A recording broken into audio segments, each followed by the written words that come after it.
Hello, my dear grade 4 students. This is Miss Lilian speaking. This is the video for lecture 2, week 4. In this lecture, we're going to cover comprehension and phonics. So please follow me in every slide so you can understand the story that I'm going to introduce for you and read it. Since we are going to have related questions.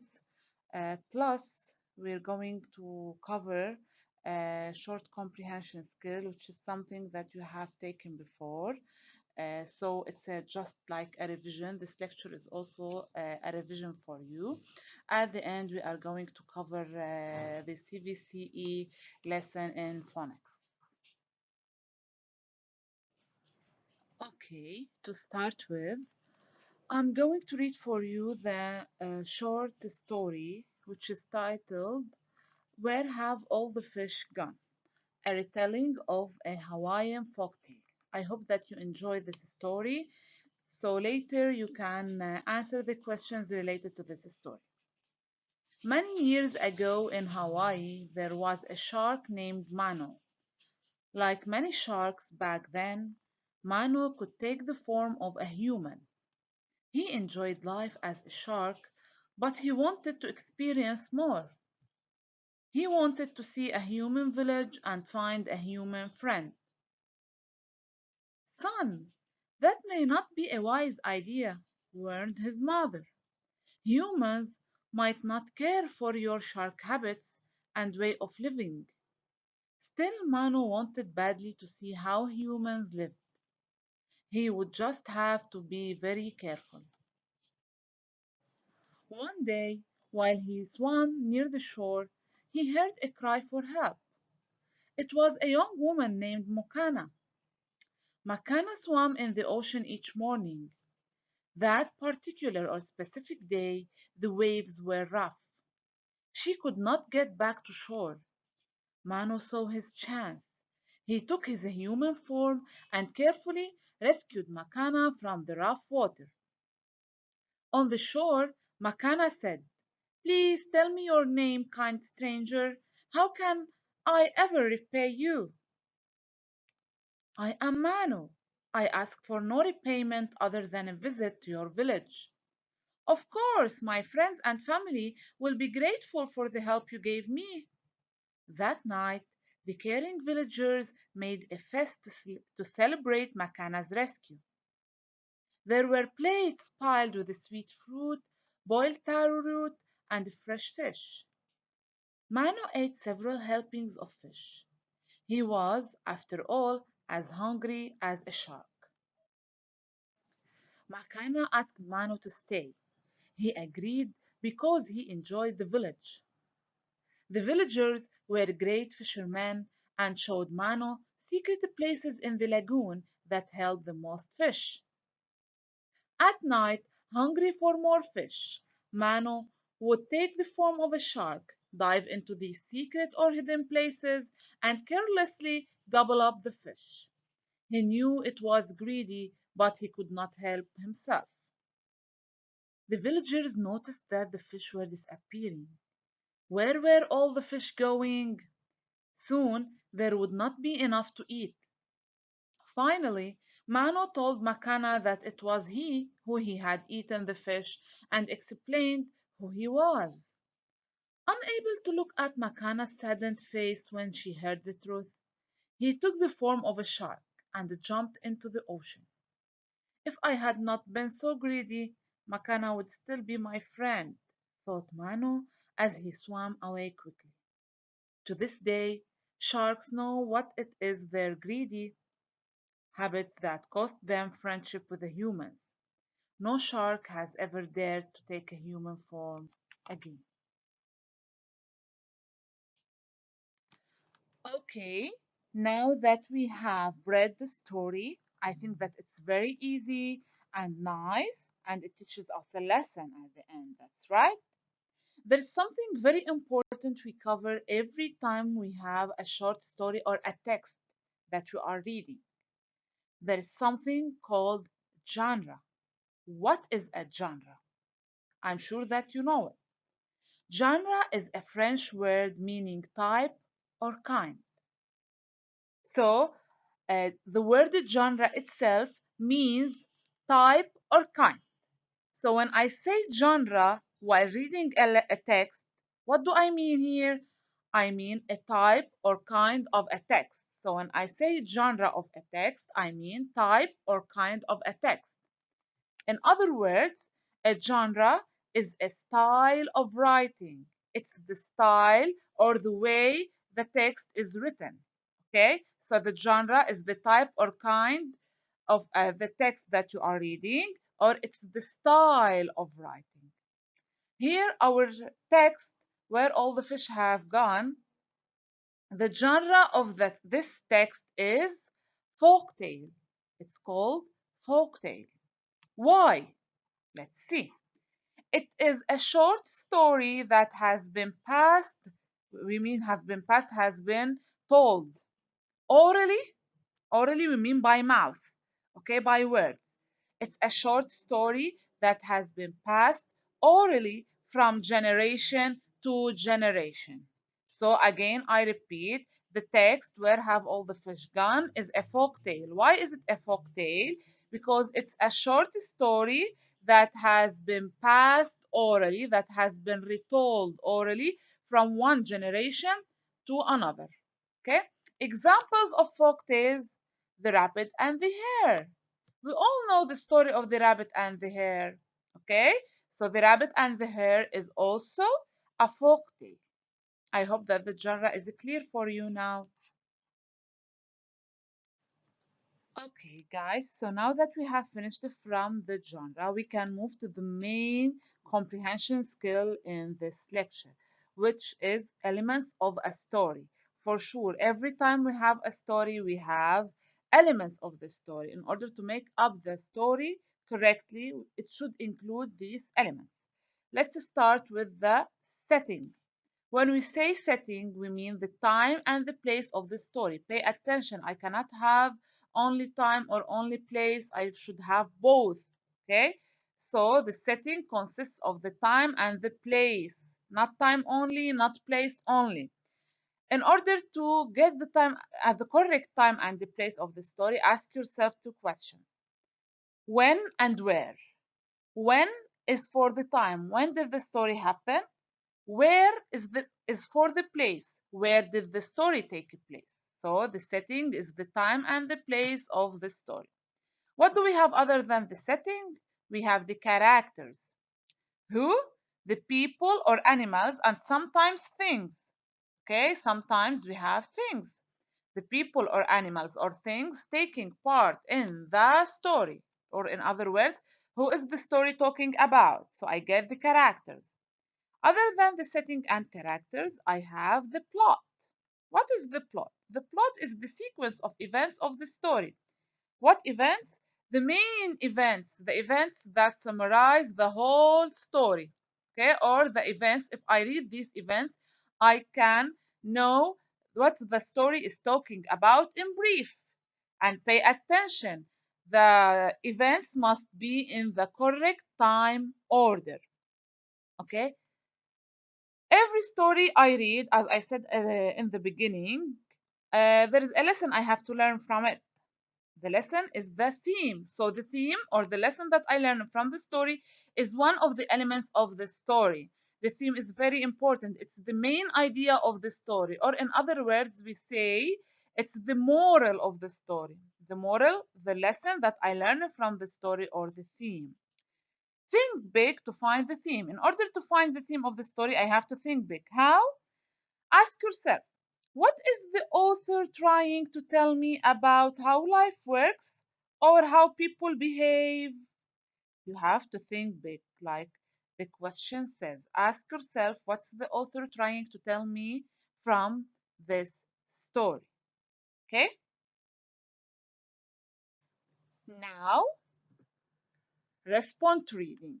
These are certain questions related for sure to the story that we have read at the beginning. Let's agree on something. I'm going to read the questions for you. but I'm not going to answer them now. I leave them for you.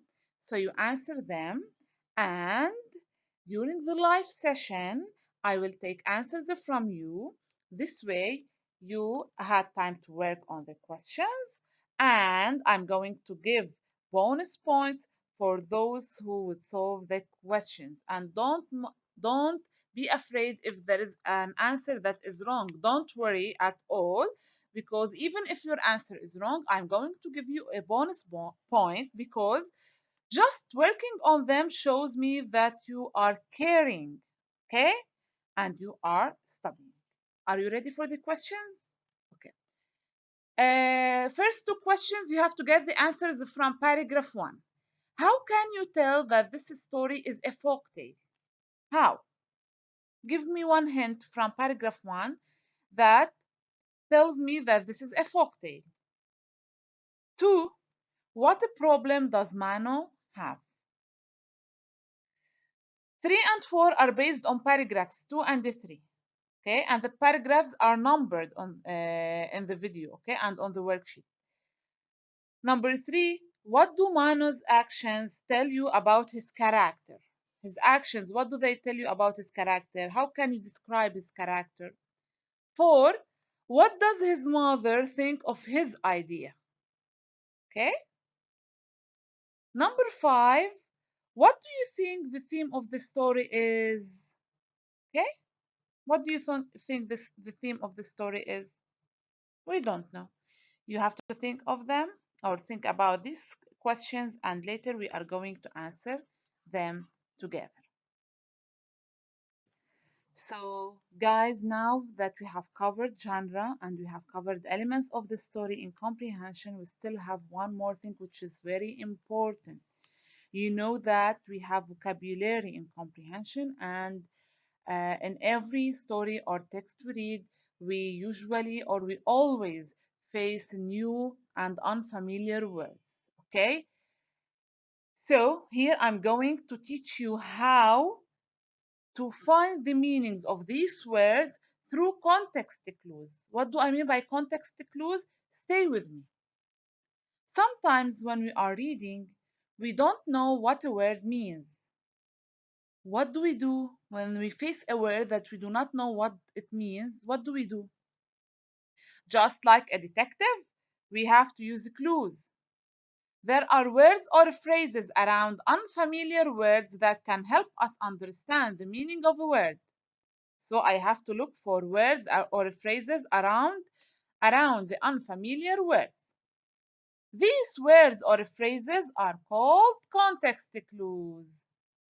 Learning how to use these clues can help us understand the meaning of the word, improve our vocabulary, and save us from using Google or the dictionary. So, in order not to every time go to Google or use the dictionary, I have to use context clues. I circle the unfamiliar word, then I start searching around it for context clues that would show me the meaning of this new word. Okay? Try to find the meanings of the following words using context clues. How? Okay. Every time you face a new word, look around it, read before it, and read after it in order to get its meaning. Maybe you would face examples, maybe you would have a definition, maybe you will have synonyms, okay, which means other meanings for the word. Also, I'm going to leave these words for you, so you try your best to use your detective instinct in order to figure out the meanings of these new words. And later on, during the live session, I'm going to answer them with you, and for sure you'll get bonus points if you have solved them. In paragraph 2, you will find the word habits. In paragraph 3, you would find the word particular.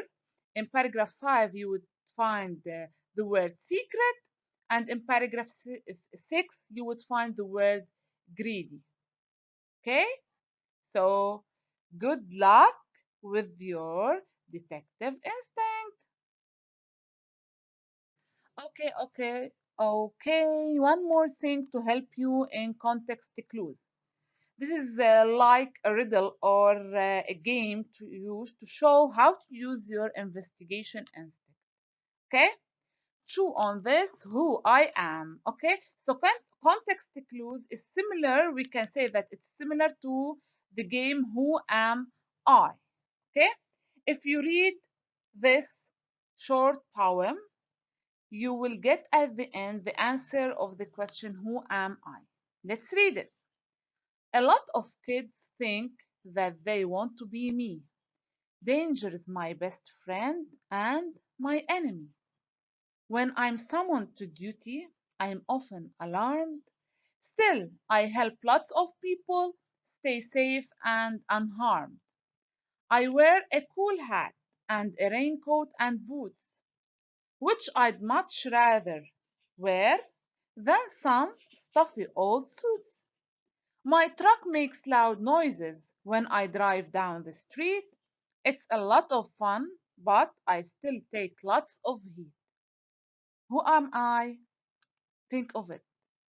Lots of kids, they love him and they think that he's a hero also.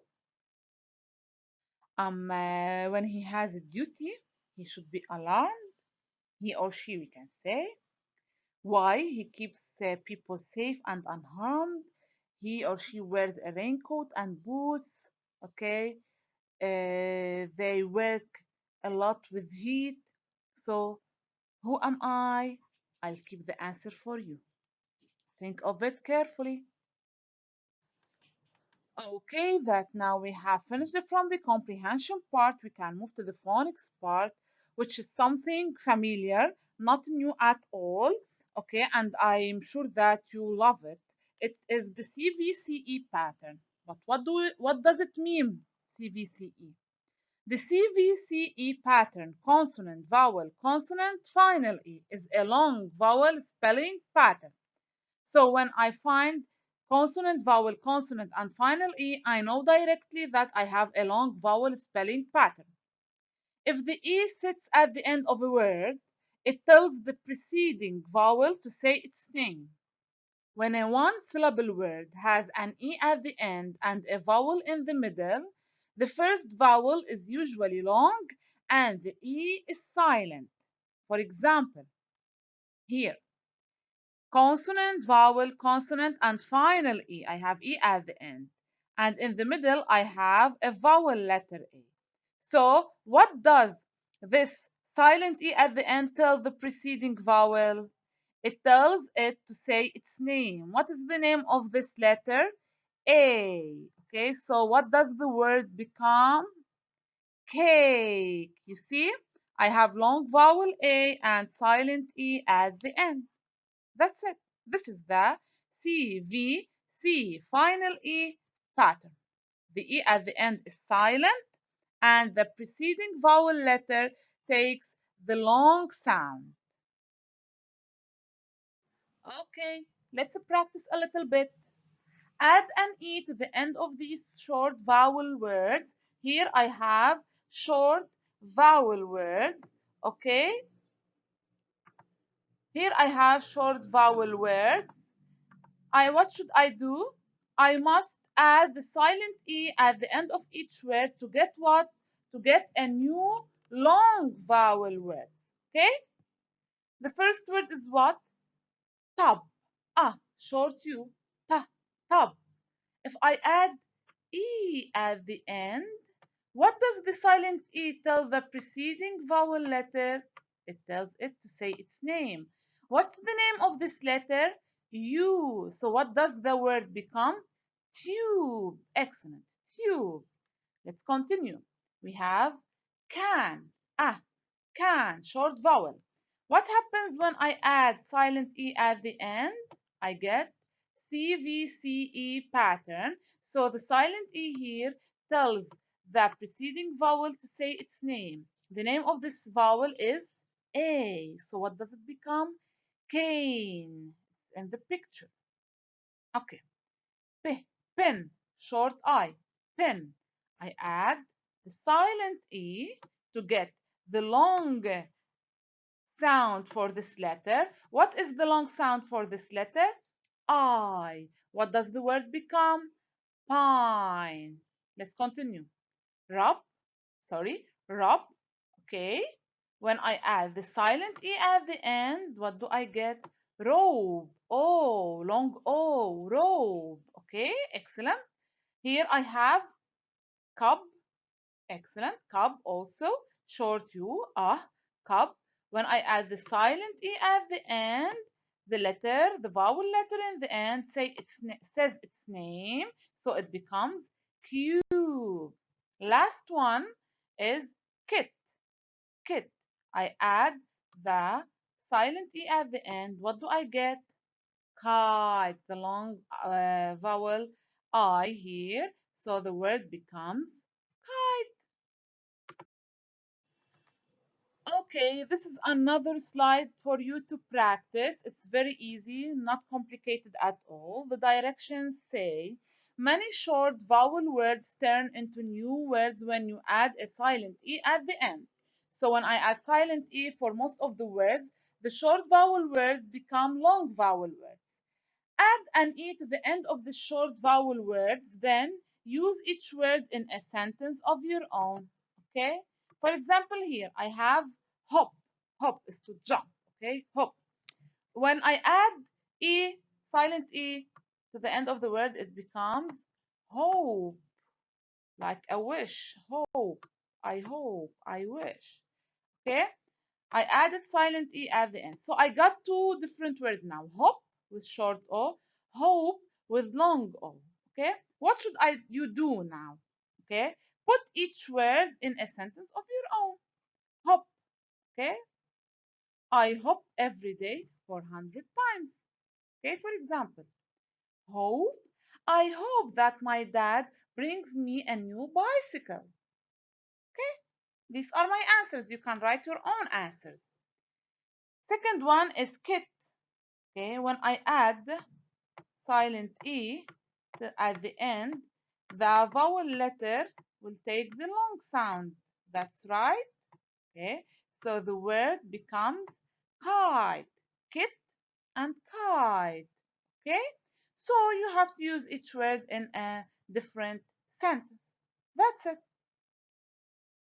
So now that we have reached the end of our video, I hope everything is clear for you.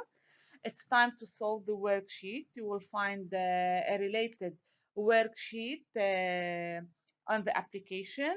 You please download it, solve it, and wait till the live session so we can correct it together. Okay, until then, stay safe and I love you all.